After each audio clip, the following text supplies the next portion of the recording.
ನಮಸ್ಕಾರ ಆತ್ಮೀಯ ಸ್ನೇಹಿತರೆ, ಪರಮಾತ್ಮನ ಅವ್ಯಕ್ತ ಮಹಾವಾಕ್ಯಕ್ಕೆ ಸ್ವಾಗತ. ನಿಮಗೆಲ್ಲ ಮುಖ್ಯವಾಗಿ ಒಂದು ವಿಚಾರ ತಿಳಿಸ್ಬೇಕು. ಅಂದರೆ ಇಲ್ಲಿ ಶಾಂತಿಯ ಶಕ್ತಿಯ ಬಗ್ಗೆ ಮಾತಾಡ್ತಾ ಇದ್ದೇನೆ ಇವತ್ತು. ಇಲ್ಲಿ ನಾನು ಒಬ್ಬರ ಬಳಿ ಈ ವಿದ್ಯೆ ಅಂದರೆ ಈ ಜ್ಞಾನದ ಬಗ್ಗೆ, ಹಾಗೆ ಪರಮಾತ್ಮ ಬಂದಿದ್ದಾರೆ ಅನ್ನೋದ್ರ ಬಗ್ಗೆ 4 ಜನಕ್ಕೆ ಹೇಳೋಣ, ನನ್ನ ಬಾಯಿಂದ ವಾಚಾ ಸೇವೆ ಮಾಡೋಣ ಅಂತ ಹೋದೆ. ಕೆಲವರು ಈ ಕಿವಿಯಿಂದ ಕೇಳಿ ಈ ಕಿವಿಯಿಂದ ಬಿಟ್ಟರು. ಇನ್ನು ಕೆಲವರು ತಮ್ಮ ತರ್ಕಬದ್ಧ ಬುದ್ಧಿಯಿಂದ ತರ್ಕವನ್ನು ಮಾಡಿದರು.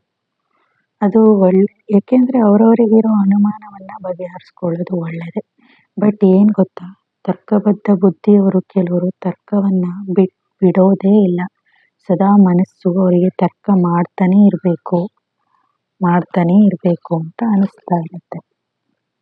ಹಾಗಾಗಿ ಅವ್ರು ಏನು ಮಾಡ್ತಾರೆ, ಪ್ರತಿಯೊಂದು ಉತ್ತರದಲ್ಲೂ ಕೂಡ ಮತ್ತೊಂದು ಪ್ರಶ್ನೆ ಮಾಡ್ತಾ ಇರ್ತಾರೆ. ಅದಕ್ಕೆ ನಾನು ಕೆಲವೊಂದು ಹೇಳ್ತೀನಿ. ಅವ್ರಿಗೇನು ಹೇಳಿದೆ, ಮಹಾತ್ಮ ಗಾಂಧೀಜಿಯವರು ಶಾಂತಿ ಅಂತ ಹೇಳಿ ಹೊಡೆದಾಡಿದ್ರು. ಎಲ್ಲಿ ಬಂತು ಶಾಂತಿ? ಎಲ್ಲ ಬ್ರಿಟಿಷರು ಹೊಡ್ಕೊಂಡು ಹೋದ್ರಲ್ವಾ. ಎಲ್ಲಿ ಸಿಕ್ತು ಶಾಂತಿ? ಈ ಶಾಂತಿಯಿಂದ ಏನು ನಡೆಯೋದಿಲ್ಲ ಅಂತ ಕೆಲವರು ಹೇಳಿದರು. ಅದನ್ನ ತಾಳ್ಮೆಯಿಂದ ನಾವು ಶಾಂತಿಯಾಗಿದ್ದು ತಾನೇ ಪರೀಕ್ಷೆ ಮಾಡಬೇಕು. ಬುದ್ಧಿಯಲ್ಲಿ ತರ್ಕವನ್ನು ನಾವು ಇಟ್ಕೊಂಡ್ರೆ ಅದರ ಪರಿಚಯ, ಶಾಂತಿಯ ಶಕ್ತಿಯ ಪರಿಚಯ ನಮಗೆ ಹೇಗೆ ಸಿಗ್ತದೆ ಅಲ್ವಾ? ಪರಮಾತ್ಮ ತಂದೆ ಮುಂದೆ ಭವಿಷ್ಯವನ್ನು ಹೇಳಿದ್ದಾರೆ. ನಾವೆಲ್ಲರೂ ಕೂಡ ಬ್ರಾಹ್ಮಣ ಆತ್ಮರು, ಅಂದರೆ ಈ ಶಿವಜ್ಞಾನವನ್ನು ಪಡೆದವರು. ನಾವೇನು ಮಾಡ್ತೇವೆ, ಶಾಂತಿಯ ವೈಬ್ರೇಷನನ್ನು ಹರಡ್ತೇವೆ ಯೋಗದ ಮೂಲಕ. ಈ ಶಾಂತಿಯ ವೈಬ್ರೇಷನನ್ನು ಹರಡಿದ ಮೇಲೆ ಎಲ್ಲ ಸಮುದ್ರಗಳು ಸುತ್ತಲೂ, ಭಾರತದ ಸುತ್ತಲೂ ಇರುವ ಎಲ್ಲ ರಾಷ್ಟ್ರಗಳು ಕೂಡ ಮುಳುಗಿ ಹೋಗ್ತವೆ. ಏನು ದ್ವಾಪರ ಯುಗದಲ್ಲಿ ವಿಕ್ರಮಾದಿತ್ಯ ಸೋಮನಾಥ ದೇವಾಲಯವನ್ನು ವಜ್ರವೈಡೂರ್ಯಗಳನ್ನು ಕಟ್ಟಿಸಿ, ವಜ್ರವೈಡೂರ್ಯದಿಂದ ತುಂಬಿ ಏನೆಲ್ಲ ಶ್ರೀಮಂತಿಕೆ ಇತ್ತೋ ಅದೆಲ್ಲವೂ ಕೂಡ ಪುನಃ ವಾಪಸ್ ಮರಳಿ ಬರ್ತದೆ. ಏನೆಲ್ಲ ಕೊಳ್ಳೆ ಹೊಡೆದುಕೊಂಡು ಹೋಗಿದ್ದರೋ ಇಂದು ಬ್ರಿಟಿಷರು ಅಂತ ಹೇಳ್ತಾರೆ ಅಲ್ವಾ, ಅವರೆಲ್ಲ ಏನು ತನ್ನ ದೇಶವನ್ನು ಶ್ರೀಮಂತ ಮಾಡಿಸಿಕೊಂಡು ಇವತ್ತು ನಮ್ಮ ಭಾರತ ದೇಶಕ್ಕೆ ಸಾಲವನ್ನಾಗಿ ಕೊಟ್ಟು, ನಮ್ಮ ದೇಶವನ್ನೇ ಕೊಳ್ಳೆ ಹೊಡೆದು ಸಾಲವನ್ನಾಗಿ ಕೊಟ್ಟು, ಇದೆಲ್ಲ ಡ್ರಾಮಾದಲ್ಲಿ ನಿಶ್ಚಿತವಾಗಿದೆ. ಇಲ್ಲಿ ನಾವು ಯಾವುದೂ ಕೂಡ ತಪ್ಪು ಅಂತ ಮಾತಾಡೋ ಹಾಗಿಲ್ಲ, ಹಾಗೆ ವಾದ ಮಾಡುವ ಹಾಗೆ ಕೂಡ ಇಲ್ಲ. ಈ ಡ್ರಾಮಾದಲ್ಲಿ ನಿಶ್ಚಯ ಆಗಿದೆ ಅಂತ ಪರಮಾತ್ಮ ಹೇಳ್ತಾರೆ. ಏನೆಲ್ಲವನ್ನ ಇವರು ಕೊಳ್ಳೆ ಹೊಡೆದುಕೊಂಡು ಹೋದ್ರು, ಸಮುದ್ರ ವಜ್ರ ವೈಡೂರ್ಯಗಳನ್ನು, ಮುತ್ತು ರತ್ನ ಎಲ್ಲವನ್ನು ಕೂಡ ತಂದು ಹೊರಗೆ ಹಾಕತ್ತೆ. ಮತ್ತು ಎಲ್ಲ ಕೂಡ ಮುಳುಗೋಗತ್ತೆ. ಎಲ್ಲ ದೇಶಗಳು ಮುಳುಗೋಗಿ ಕೇವಲ ಭಾರತ ಖಂಡ ಮಾತ್ರ ಉಳಿತದೆ ಅಂತ ಪರಮಾತ್ಮ ಇಲ್ಲಿ ಭವಿಷ್ಯವನ್ನು ಹೇಳಿದ್ದಾರೆ. ಗೊತ್ತಾಯ್ತಾ? ಹಾಗೆ ಶಾಂತಿಯ ಶಕ್ತಿಗೆ ಹೇಗೆ ಶಾಂತಿಯ ಶಕ್ತಿ ನಮಗೆ ಕೊರತೆ ಆಗುತ್ತೆ ಅಂದರೆ, ಶಾಂತಿಯ ಶಕ್ತಿ ಕೊರತೆ ಆದರೆ ಗುರುತಿಸುವ ಶಕ್ತಿ, ನಿರ್ಣಯ ಮಾಡುವ ಶಕ್ತಿ, ನೋಡಿ ನಾವು ಯಾವುದ್ರ ಬಗ್ಗೆ ತೀರ್ಮಾನ ಮಾಡಬೇಕು ಅದು ಗೊತ್ತಾಗೋದಿಲ್ಲ. ನೋಡಿ ಹೆಡ್ಲೈನ್ಸ್ ಏನು, ಗುರುತಿಸುವ ಮತ್ತು ನಿರ್ಣಯ ಶಕ್ತಿ ಆಧಾರ ಶಾಂತಿಯ ಶಕ್ತಿ. ನೋಡಿ ಇದನ್ನೆಲ್ಲ ನಾನು ಹೇಗೆ ಮಾಡ್ತೀನಿ, ನೀವು ಝೂಮ್ ಮಾಡ್ಕೊಂಡು ಓದಿ. ನಾನು ಮೇನ್ ಪಾಯಿಂಟ್ ಮಾತ್ರ ಓದ್ತೀನಿ. ನೋಡಿ ಹೇಳಿದ್ದಾರೆ, ವರ್ತಮಾನ ಸಮಯ ಬ್ರಾಹ್ಮಣಾತ್ಮರಲ್ಲಿ ತೀವ್ರಗತಿಯ ಪರಿವರ್ತನೆ ಕಡಿಮೆ ಇದೆ. ಏಕೆಂದರೆ ಮಾಯೆಯ ರಾಯಲ್ ಈಶ್ವರಿಯ ನಕಲಿ ರೂಪವ ಅಸಲಿ ಚಿನ್ನ ಅಂತ ತಿಳಿತಾರಂತೆ. ಅಂದರೆ ನಾವೇನು ಪುರುಷಾರ್ಥ ಮಾಡ್ತಿದ್ದೀವೋ, ಪುರುಷಾರ್ಥ ಮಾಡೋರ ರೀತಿಯಲ್ಲೇ ಮಾಯೆ ಬರುತ್ತಂತೆ.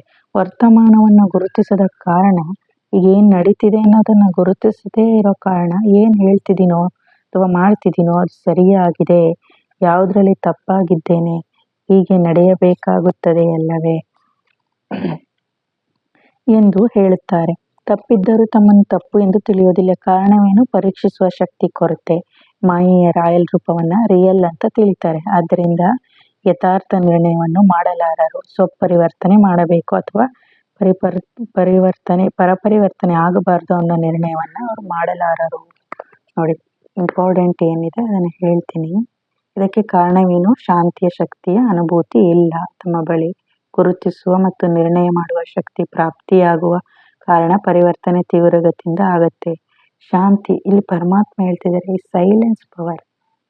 ಈ ಸೈಲೆನ್ಸ್ ಪವರ್ ನೋಡಿ, ನೀವು ಏನಾದರೂ ಕೊರತೆ, ನಿಮ್ಮಲ್ಲಿ ಏನಾದರೂ ಗೊಂದಲ ಆದಾಗ ನೀವು ಒಂದು ಸ್ವಲ್ಪ ದಿನ ಮನಸ್ಸಿನಲ್ಲೂ ಕೂಡ ಬಾಹ್ಯದಲ್ಲೂ ಕೂಡ ಮೌನವನ್ನ ಮಾಡಿಬಿಡಿ.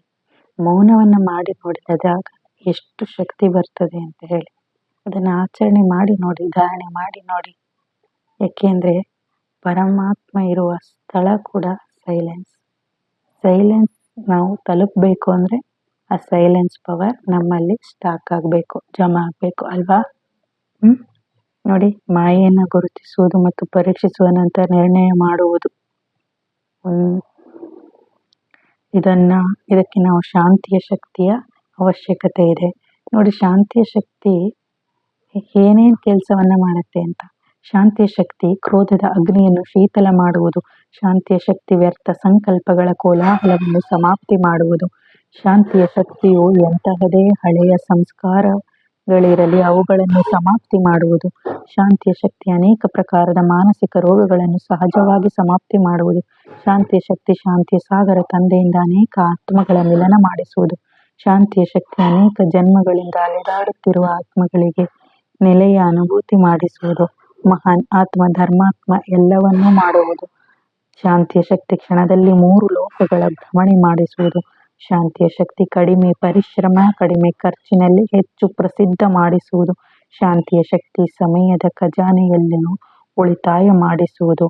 ಅರ್ಥಾತ್ ಕಡಿಮೆ ಸಮಯದಲ್ಲಿ ಹೆಚ್ಚು ಸಫಲತೆಯನ್ನು ಪಡೆಯುವಿರಿ. ಶಾಂತಿಯ ಶಕ್ತಿಯ ಆಹಾಕಾರದಿಂದ ಜಯ ಜಯಕಾರ ಮಾಡಿಸುವುದು.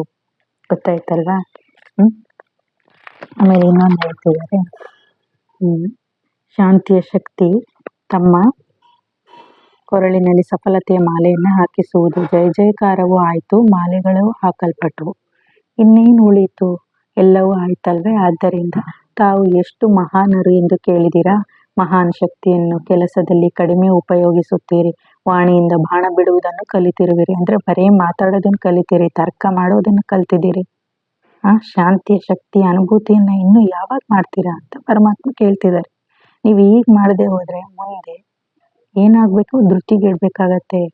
ಅಚಾನಕ್ಕಾಗಿ ಎಲ್ಲವೂ ಕೂಡ ತಲೆ ಕೆಳಗಾಗಿ ಅಂತ ಪರಿಸ್ಥಿತಿ ಬಂತು ಅಂದರೆ ಆಗ ನಮ್ಮ ಸ್ಥಿತಿ ಹೇಗಿರುತ್ತೆ ಯೋಚನೆ ಮಾಡಿ. ಈಗ ಶಾಂತಿಯ ಬಾಣವನ್ನ ಬಿಡಿ, ಅದರಿಂದ ಮರುಭೂಮಿಯಲ್ಲಿಯೂ ಹಸಿರು ಮಾಡ್ಬೋದು. ಎಷ್ಟೇ ಗಟ್ಟಿಯಾದ ಬೆಟ್ಟವಾದರೂ ಬೆಟ್ಟವಾಗಿದ್ರೂ ನೀರನ್ನು ತೆಗಿಬೋದು. ವರ್ತಮಾನ ಸಮಯ ಶಾಂತಿಯ ಶಕ್ತಿಯನ್ನ ಪ್ರಾಕ್ಟಿಕಲ್ನಲ್ಲಿ ತನ್ನಿ. ನೋಡಿ, ತುಂಬ ಡಿಸ್ಟರ್ಬೆನ್ಸ್ ಆಗ್ತಿದೆ, ದಯವಿಟ್ಟು ನನ್ನ ವಾಯ್ಸ್ ಕಡೆ ಗಮನ ಕೊಡಿ. ಮಧುಬನದ ಆಯಿತಾ, ಇಷ್ಟು ಮೇನ್ ಇಂಪಾರ್ಟೆಂಟ್ ನಿಮಗೆ ಹೇಳೋದು. ಇನ್ನೆಲ್ಲ ಝೂಮ್ ನೀವು ಓದ್ಕೋಬೋದು ಝೂಮ್ ಮಾಡಿಕೊಂಡು. ಇನ್ನೊಂದು ಹೇಳ್ತಿದ್ದಾರೆ, ಎಲ್ಲರೂ ತಮ್ಮನ್ನು ಮಹಾವೀರ ಅಂತ ತಿಳಿಯುತ್ತೀರಲ್ವೇ? ಅಂದರೆ ನೋಡಿ, ರಾಮಾಯಣದಲ್ಲಿ ಏನು ರಾಮನಿಗೂ ಲಕ್ಷ್ಮಣ ಸೀತೆಯರಿಗಿಂತ ಹೆಚ್ಚಿನ ಬಲವನ್ನು ಯಾರಿಗೆ ತೋರಿಸಿದ್ದಾರೆ? ಹನುಮಂತನಿಗೆ ಮಹಾವೀರ ಅಂತ ಹೇಳ್ತಿದ್ದಾರೆ. ಮಹಾವೀರ ಅರ್ಥ ಸದಾ ಶಸ್ತ್ರಧಾರಿ. ಅವನು ಏನೇ ಮಾಡಿರ್ತಾನೆ, ಗದೆಯನ್ನು ಹೊತ್ತಿರ್ತಾನಲ್ವಾ, ಆ ಗದೆ ಏನು? ವಿಕಾರಿ ರೂಪ, ವಿಕಾರಗಳನ್ನು ಅಂದರೆ ಏನು ಕಾಮ ಕ್ರೋಧ ಮೋಹ ಲೋಭ ಅಹಂಕಾರ ಇವುಗಳನ್ನೆಲ್ಲ ಹೊಡೆಯುವಂಥದ್ದಕ್ಕೆ ಗದೆಯನ್ನು ತೋರಿಸ್ತಾರೆ. ಆ ವಿಕಾರಗಳನ್ನು ಮೆಟ್ಟಿ ನಿಂತವನೇ.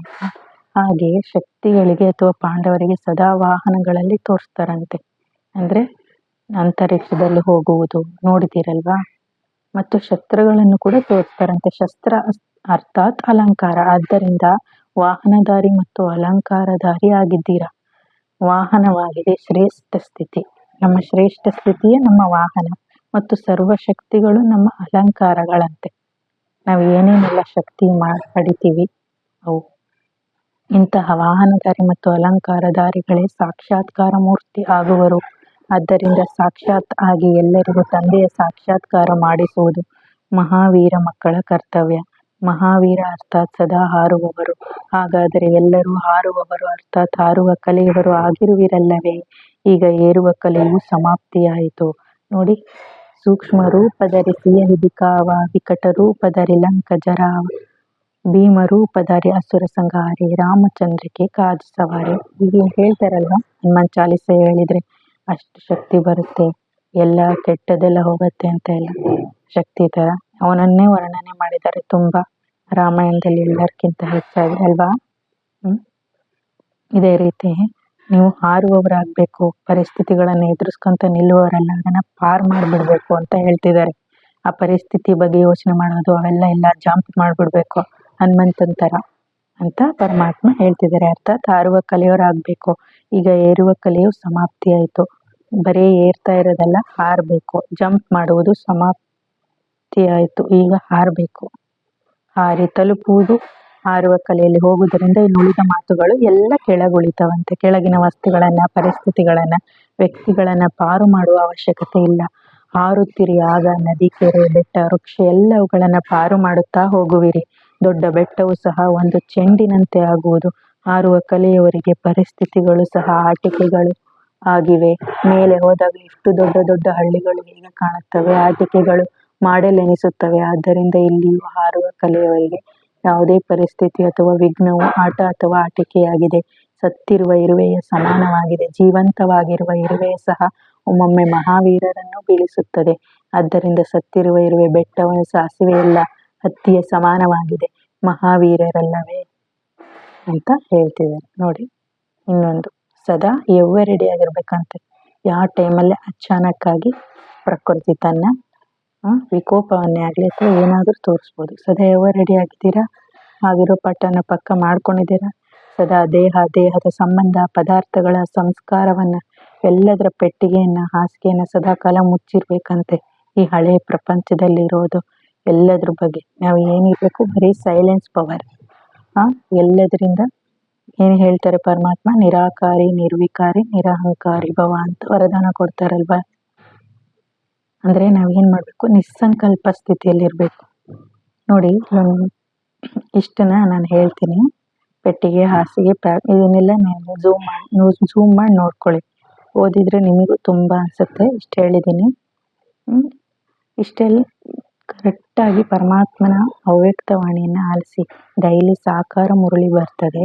ಆ ಸಾಕಾರ ಮುರಳಿಯನ್ನು ಕೇಳಿ ಅದರಲ್ಲಿ ವರದಾನವನ್ನು ಹೇಗೆ ಧಾರಣೆ ಮಾಡಿದರು ಬ್ರಹ್ಮ ತಂದೆಯವರು ಅನ್ನೋದು ಅವ್ಯಕ್ತವಾಣಿಯಲ್ಲಿ ಬರ್ತದೆ. ಈ ಅವ್ಯಕ್ತವಾಣಿಯ ಬಗ್ಗೆ ಹೆಚ್ಚಿಗೆ ಮಾಹಿತಿ ಬೇಕಿದ್ದರೆ ಕಮೆಂಟ್ ಮಾಡಿ. ಧನ್ಯವಾದಗಳು. ಸರ್ವೇ ಜನ ಸುಖಿನೋ ಭವಂತು. ಓಂ ಶಾಂತಿ.